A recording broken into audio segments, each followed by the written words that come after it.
सभापति जी, सन 2014 के लोकसभा चुनाव दिल्ली की जनता ने कांग्रेस को कितनी सीटें दी? 0। 2015 के विधानसभा में कांग्रेस को कितनी सीटें दी? 0। 2019 के लोकसभा में कितनी सीटें दी? 0। 2020 के विधानसभा में कितनी सीटें दी? 0। 2024 के लोकसभा में कितनी सीटें दी? 2025 के विधानसभा में कितनी सीटें दी? 0।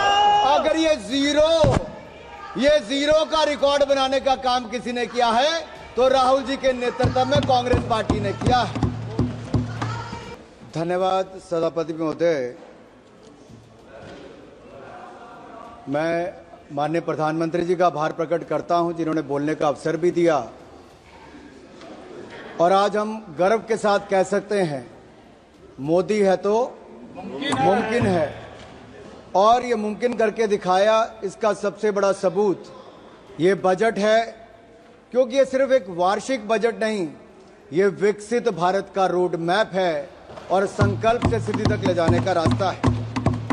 लेकिन माननीय सभापति जी, जैसे ही हम लोग विकसित भारत की बात करते हैं विपक्ष के पेट में मरोड़ पड़ने शुरू हो जाते हैं। और यही नहीं, ये दर्द थोड़ा इससे भी ज्यादा दिखेगा। जावेद साहब सुनिए, पिछले कल ही नतीजे आए हैं सुनिए।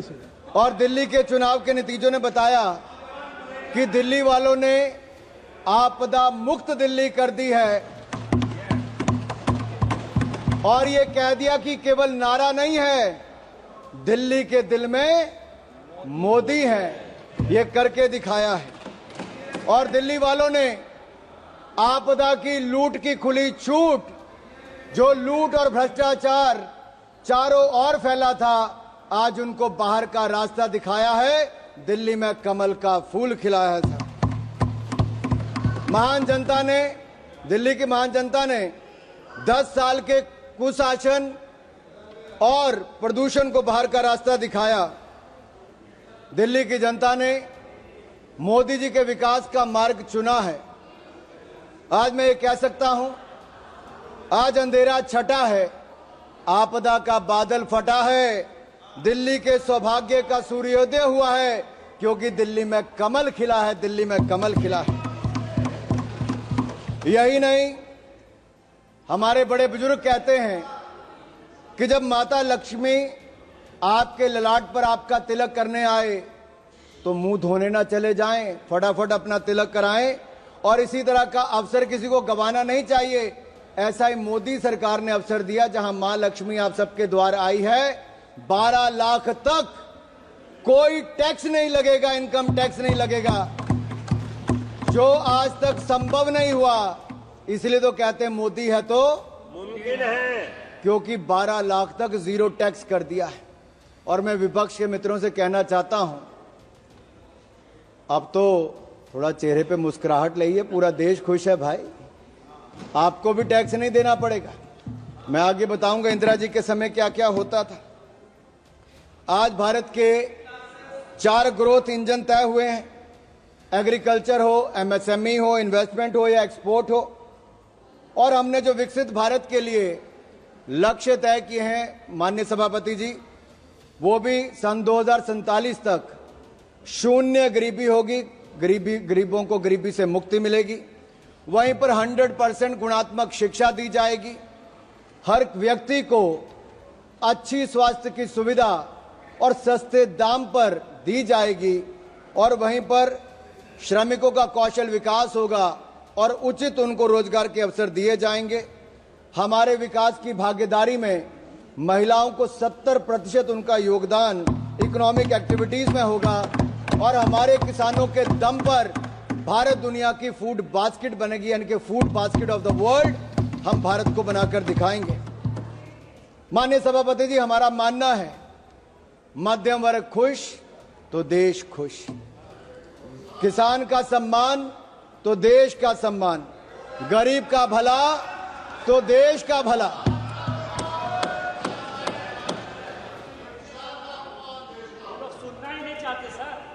सभापति जी, अगर मैंने देश के सम्मान की बात की, गरीब के कल्याण की बात की, मध्यम वर्ग के खुशी की बात की, तो इनको दर्द क्यों हुआ है? क्योंकि 60 वर्षों तक आपने दर्द दर्द और दर्द ही दिया है और हमने दर्द से मुक्ति दिलाने का काम किया। और वो मोदी जी ने दी मध्यम वर्ग को राहत तो विपक्ष को हुई आहत, और इनका दर्द दिखाता है।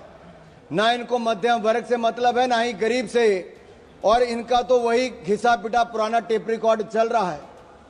कुछ नया तो है ही नहीं, नई सोच नहीं, कुछ नया कहने के लिए नहीं। महोदय,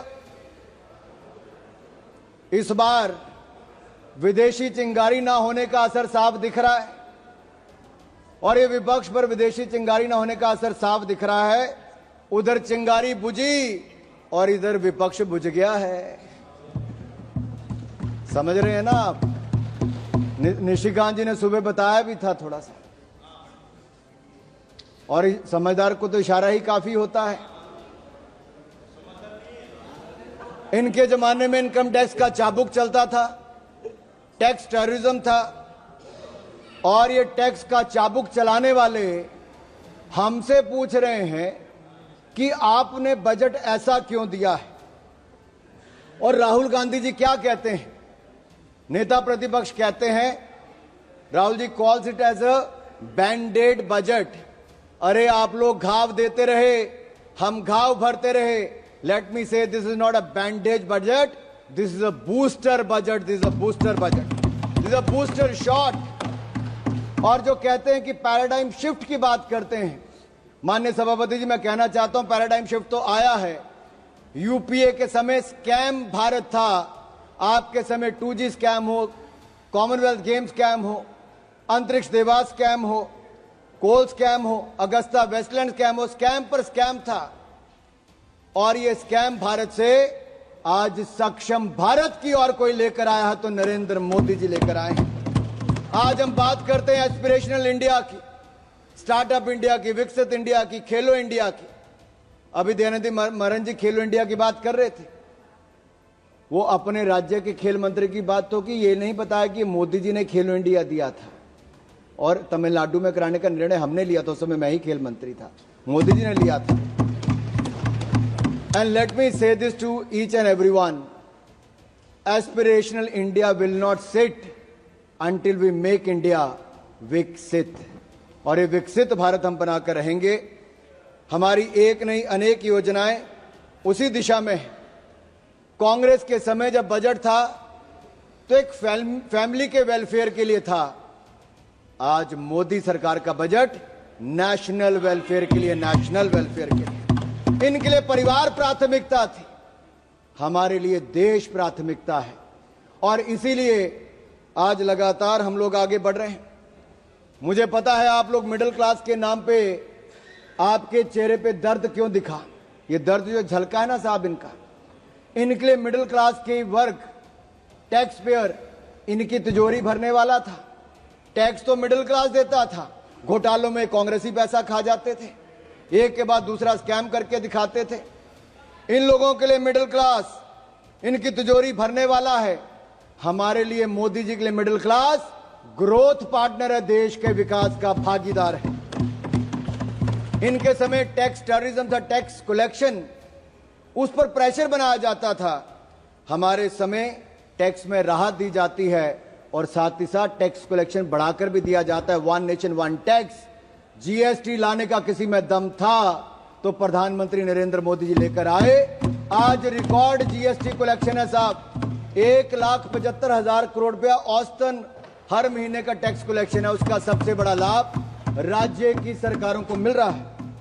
और ये बजट केवल जीडीपी का आंकड़ा नहीं, या मैं कहूं जीडीपी का नहीं, जो ग्रॉस डोमेस्टिक प्रोडक्ट आप कहते हैं वो नहीं, ये जीडीपी हमारे लिए है गरीब, देशभक्ति और प्रगति। जीडीपी गरीब, देशभक्ति और प्रगति इनके लिए है। मिडिल क्लास का पैसा अब कांग्रेस के खाते भरने के लिए नहीं, मिडिल क्लास के अपने खाते में जाएगा। क्योंकि मिडिल क्लास के भाई और बहनों, अब आपको 12 लाख तक कोई टैक्स नहीं देना पड़ेगा, आपको टैक्स मुक्त कर दिया जाएगा। राहुल जी जीरो चेक कर लीजिए, 1 जीरो और भी है। अच्छा, सुप्रिया जी नहीं दिखाता, चलो सुप्रिया जी ने कहा मैं नहीं दिखाता। ये कांग्रेस की सीटों की बात नहीं है, मैंने छोड़ दिया सुप्रिया जी। सुप्रिया जी वो रेफरेंस सुप्रिया जी, अगर आपको लगता है कि हमने मध्यम वर्ग के लिए 0% टैक्स किया है 12 लाख तक, अनुराग जी, अगर आपको लगता है दर्द हुआ है, आपको अनुराग इससे जी, खुशी नहीं है, आप तो उनको आपकी खुशी से ज्यादा हमें देश के करोड़ों मध्य वर्ग के चेहरे पे खुशी दिखती है, क्योंकि ये देश के विकास में एक बड़ा योगदान देने वाली। ये जीरो गिनने की बात आप उनको मत एड्रेस करिए, आप इधर एड्रेस। माननीय सभापति जी, ये जीरो चेक करने की बात मैंने राहुल गांधी जी से की, और वो आपने रेफरेंस दिया है, और मैंने रेफरेंस दिया है, और मैं आप सबके सामने माननीय सभापति जी, सन 2014 के लोकसभा चुनाव दिल्ली की जनता ने कांग्रेस को कितनी सीटें दी? 0 2015 के विधानसभा में कांग्रेस को कितनी सीटें दी? 0 2019 के लोकसभा में कितनी सीटें दी? 0 2020 के विधानसभा में कितनी सीटें दी? 0 2024 के लोकसभा में कितनी सीटें दी? 2025 के विधानसभा में कितनी सीटें दी? 0 अगर ये जीरो का रिकॉर्ड बनाने का काम किसी ने किया है तो राहुल जी के नेतृत्व में कांग्रेस पार्टी ने किया है। आप नहीं, nothing will go on record, nothing will go on record. Sir, ये दिल्ली वालों ने तो कांग्रेस को बड़ा जीरो दे दिया, अब बंगाल में भी तृणमूल का जीरो होने वाला है। Kindly address to the chair. Nothing will go on the record except Anurag Thakur ji. Please you address. Sir, मैं मध्य वर्ग पर टैक्स की बात कर रहा था। सर, मेरा तो उस समय जन्म भी नहीं हुआ था, लेकिन 28 फरवरी 1970, सर मैं जून 1975 की बात नहीं कर रहा जब इंदिरा जी ने इमरजेंसी लगाई थी, मैं 28 फरवरी 1970 की बात करता हूं, जब इंदिरा गांधी जी ने बड़ी निर्ममता के साथ इस देश के सामने मिडिल क्लास पर टैक्स लगाने की घोषणा की। और मैं एक टेप लाया हूं, मैं सुना दूं आपके सामने। इंदिरा जी का भाषण सुनाऊं थोड़ा सा? क्या कहा? नहीं, जमा कर दीजिए, नहीं जमा कर, आप जमा कर दीजिए। नहीं, इनमें से बहुत सारे नहीं, आप सर, अपनी बात, इंदिरा जी ने नहीं सर, ये कांग्रेस पार्टी, कहां मैं इजाजत दे रहा हूं? आप बढ़िए। सर, कांग्रेस चाहती है कि इंदिरा जी की टेप ना चले, नियम कहता है कि ना चले, लेकिन मैं आंकड़ा जरूर बताना चाहता हूं कि कैसे इंदिरा जी ने एक और तो इमरजेंसी लगाकर काला अध्याय दिया, लेकिन दूसरा 28 फरवरी 1970 को सरकार के टैक्स स्ट्रक्चर को देख लीजिए, जहां पर कमाई करने वाले जिनको दिन रात मेहनत करते थे उनको डायरेक्ट टैक्स 97.5% लगा दिया गया था, 97.5% टैक्स लगा दिया था। और सर, मैं सुप्रिया जी से पूछना चाहता हूं, मनीष तिवारी जी और अन्य विपक्ष के नेताओं से पूछना चाहता हूं, उस समय का 97.5% टैक्स ठीक था या आज नरेंद्र मोदी जी की सरकार में जीरो टैक्स ठीक है? उस समय 5000 के बाद इतना टैक्स लग जाता था।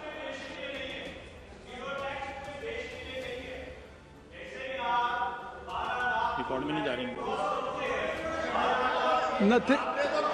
कोई चीज रिकॉर्ड में नहीं जा रही है।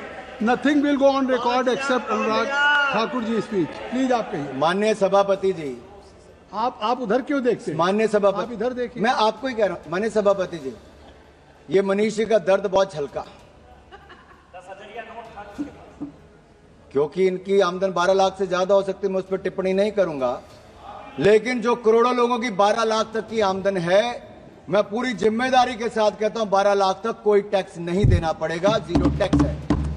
और मैं याद करा दूं कांग्रेस के अपने मित्रों को, उस समय 5000 की आमदन के बाद 97.5% टैक्स सरचार्ज लगा के कर दिया था। और काला धन अगर किसी के कारण इकट्ठा हुआ, भाई निशिकांत दुबे जी को याद होगा, प्रणब मुखर्जी ने जो अपना व्हाइट पेपर दिया था, उस सब में कहा गया था कि काला धन के पीछे कारण क्या है, तो उस समय की कांग्रेस की नीतियां थी जो काला धन करने के लिए काम करना पड़ता था। यही दिया था कि नहीं दिया?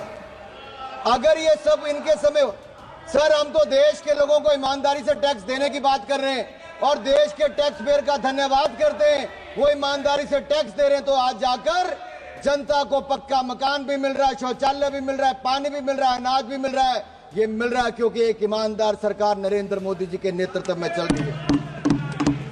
ये मिडिल क्लास के खाते में सेंधमारी करते थे।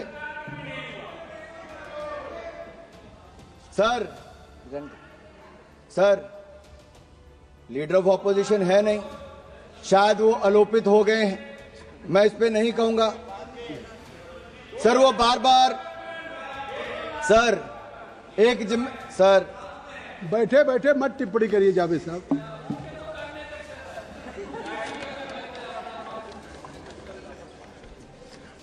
सर मुझे एक दो बातें यहां पे जरूर कहनी है। मैंने मध्यम वर्ग की बात की, लेकिन गरीब की बात जरूर करूंगा। सर एक राजनीतिक दल ऐसा है जिनके पहले प्रधानमंत्री से लेके मोदी जी से पहले के प्रधानमंत्री यानी कि नेहरू जी से लेके मनमोहन सिंह जी तक, इन सब लोगों ने गरीबी हटाओ का नारा लगाया, गरीबों को छलने का काम किया और गरीबों के लिए गड्ढे खोदने का काम किया। लेकिन एक गरीब मां के बेटे नरेंद्र मोदी जी ने मात्र 10 वर्षों में कर दिखाया जो आप 60 साल में नहीं कर पाए। 4 करोड़ गरीबों को पक्के मकान बनाकर दे दिए और 3 करोड़ पक्के और मकान मंजूर कर दिए। लेकिन इनके किसी सांसद की सदस्यता जाने पर जब मकान खाली करने को कहा जाता है तो इनका दर्द तब झलकता है कि मकान खाली कर दिया, मकान नहीं है। आप सोचो 70 साल तक वो लोग कितने अपने मकान को छोड़ना पड़ता था, और मोदी जी ने तो 25 करोड़ गरीबों को मल्टी डायमेंशनल पॉवर्टी लाइन से बाहर निकाला है। ये अपने आप में दुनिया कहती है कि क्या शानदार काम Narendra Modi. But sir, the people who have a habit to go overseas and speak in universities like Oxford, Cambridge, and they say poverty is a state of mind, तो इनके माइंड दिखते हैं, इनकी सोच दिखती क्या है। हमने विदेशी मानसिकता नहीं रखी, हमने देशी अपना जो तरीका है उससे काम किया, और जहां एक और हमने करोड़ों गरीबों को पक्का मकान बनाकर दिया। हमने संकल्प लिया है 2047 से पहले भारत को गरीबी मुक्त करेंगे, जीरो पॉवर्टी बाय 2047 करके दिखाएंगे। लेकिन सर कुछ लोगों की दिक्कत है, कुछ लोग अमेठी रायबरेली जाते हैं तो उनको तो झोंपड़ियां चाहिए थी, सड़कों पे लेटे हुए गरीब चाहिए थे, फोटो सेशन के लिए झोंपड़ी होनी बहुत जरूरी थी, वर्षों तक ये होती रही, कलावती चाहिए थी। अभी वो पिछली बार जरा साउथ से आके वापस नॉर्थ में आए तो पूछ रहे थे झोंपड़ी कोई मिली नहीं, फोटो सेशन कहां करवाएंगे। तो वहां के लोगों ने कहा भाई नरेंद्र मोदी की सरकार ने पिछले 10 सालों में यहां के लाखों गरीबों के लिए पक्का मकान बनाकर दे दिया। अब उनको समृद्धि और स्वाभिमान के साथ जीना सिखा दिया है, और गरीबी रेखा के पार ले जाने का काम नरेंद्र मोदी जी की सरकार ने किया। मैं तो इतना ही कहूंगा, आपने गरीब और गुरमत में उनको रखा। सर मुझे जो एक दो बातें यहां पर और करनी है, मैं इतना ही कहूंगा सभापति जी, विपक्ष की बातों में सच का अभाव है क्योंकि झूठ बोलना तो इनका स्वभाव है। और मैं आंकड़े देकर बताता हूं, अगर इनकी 2014 में 16 IIT थे, आज बढ़कर 23 हो गए, 13 IIM थे, आज बढ़कर 21 हो गए, 9 ट्रिपल IIT थे वो 25 हो गए, 7 एम्स थे 24 हो गए, 308 मेडिकल कॉलेज थे 760 हो गए, 740 यूनिवर्सिटी थी 1200 यूनिवर्सिटी हो गई, 74 एयरपोर्ट थे 160 एयरपोर्ट हो गए, 91,287 किलोमीटर नेशनल हाईवे था जो आज बढ़कर 1,50,000 किलोमीटर से ज्यादा हो गया। ग्रामीण सड़कें 3,23,000 किलोमीटर थी, आज 7,60,000 किलोमीटर हो गई। 248 किलोमीटर मेट्रो था, आज 1,000 किलोमीटर होकर दुनिया का तीसरा बड़ा मेट्रो बन गया। हमारी बिजली का उत्पादन 247 गीगावाट से बढ़कर 447 गीगावाट हो गया। यही नहीं, हमारा देश जो 10वें नंबर की अर्थव्यवस्था था आज दुनिया की 5वीं बड़ी अर्थव्यवस्था बन गया है, और अगले 3 सालों में दुनिया की तीसरी बड़ी अर्थव्यवस्था बन जाएगा। जो कहते थे कि बजट कहां बड़ा है, माननीय सभापति जी, डिफेंस का बजट 2013-14 में 2,03,499 करोड़ था, जो रिकॉर्ड बढ़कर 6,81,210 करोड़ रुपया हो गया। यही नहीं, सड़कें बनाने का, रोड ट्रांसपोर्ट का बजट इनके समय 25,476 करोड़ था, जो बढ़कर 2,87,000 करोड़ हो गया। रेलवे 27,000 करोड़ से बढ़कर 2,55,000 करोड़ कर दिया। होम अफेयर्स 53,371 करोड़ से बढ़कर 2,33,211 करोड़ हो गया। और यही नहीं, एग्रीकल्चर 17,395 करोड़ से बढ़कर किसानों के लिए 1,37,757 करोड़ हो गया। शिक्षा का बजट भी 71,000 करोड़ से बढ़ाकर 1,28,000 करोड़ से ज्यादा का हो गया। और अच्छे स्वास्थ्य की सुविधाएं 27,000 करोड़ से बढ़ाकर आज लगभग 99,900 करोड़ हो गया। अनुप्रिया जी यहां पर बैठी हैं, MOS हेल्थ। और मैं यही नहीं, आपको कुछ आंकड़े और भी रखना चाहता हूं, लेकिन उससे पहले एक दो बातें मैं और करूंगा।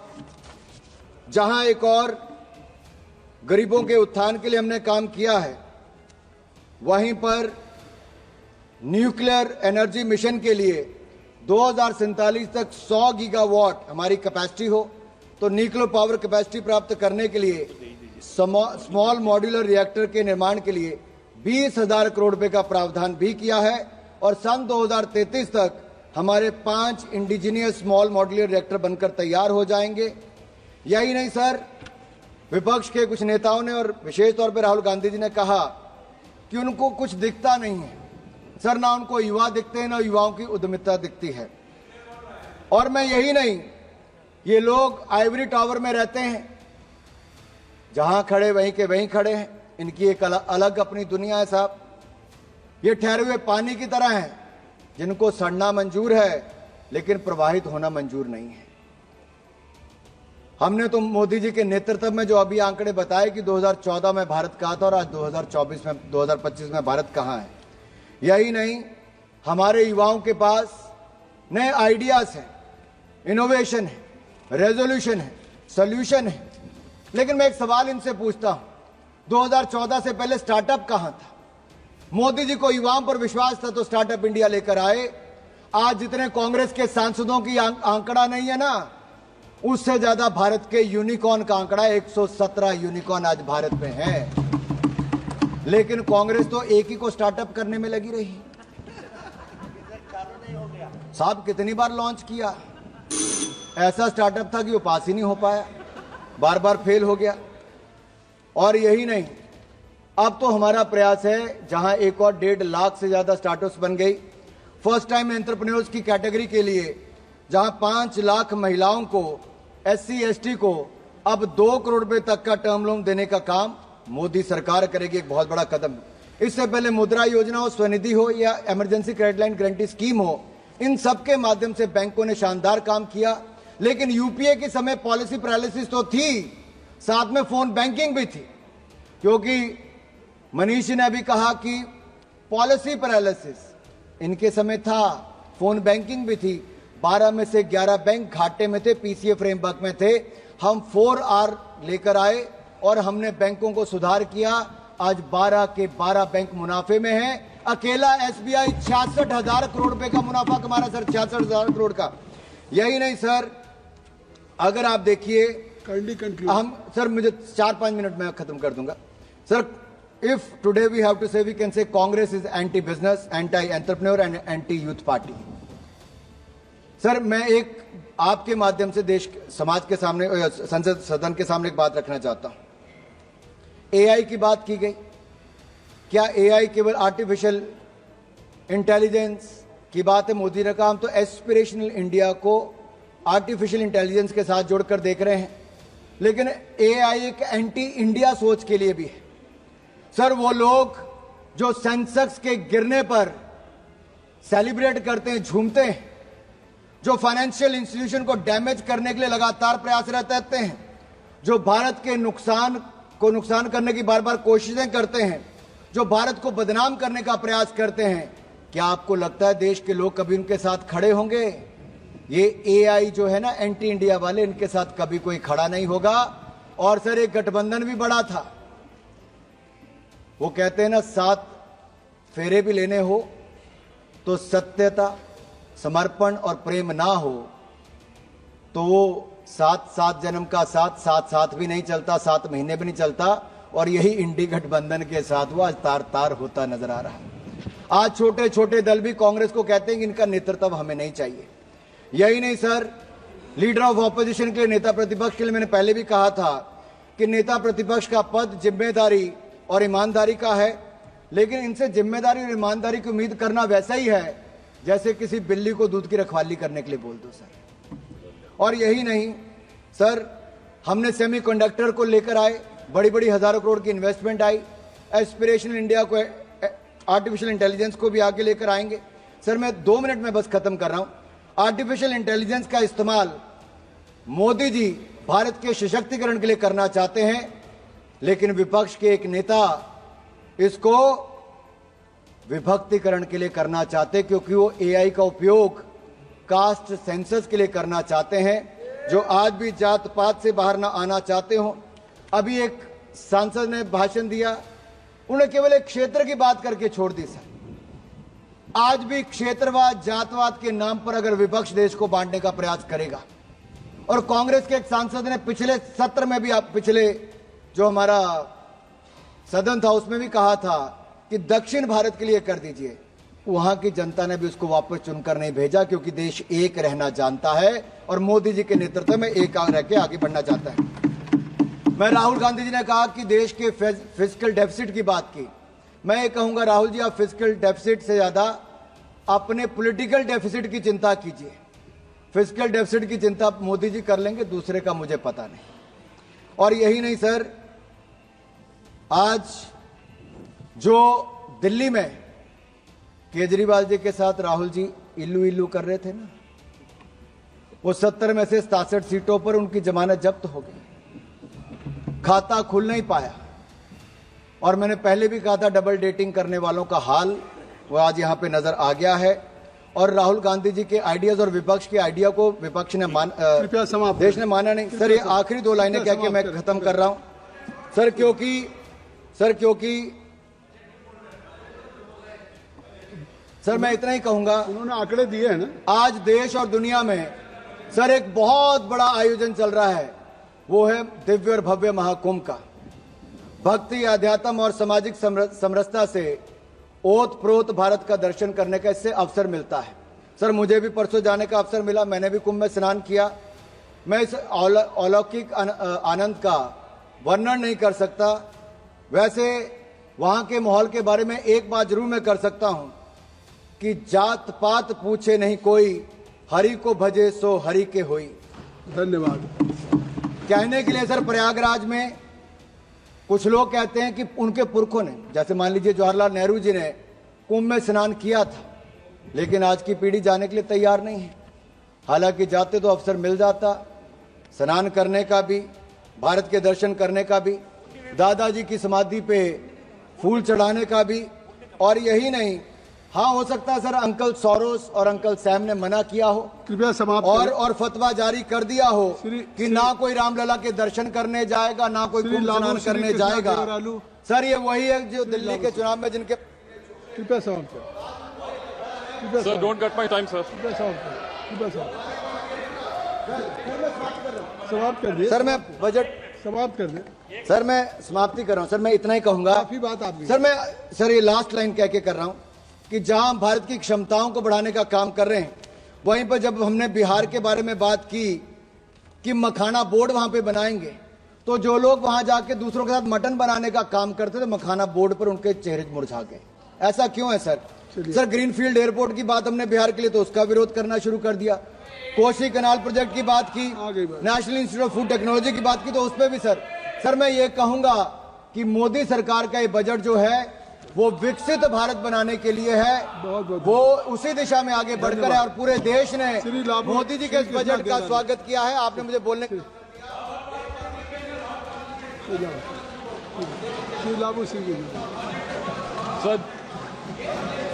Sir, thank you, sir, for allowing me to speak on Union budget. Shri लाबू Singh, Shri Labu, अब Labu Singh, Let him conclude, sir. आपकी लास्ट लाइन तो हो गई कई बार। सर लास्ट लाइन, सर ये बजट एक फोर्स मल्टीप्लायर है। ये बजट बचत बढ़ाएगा, निवेश बढ़ाएगा, खपत बढ़ाएगा और विकास को भी तेजी से बढ़ाएगा।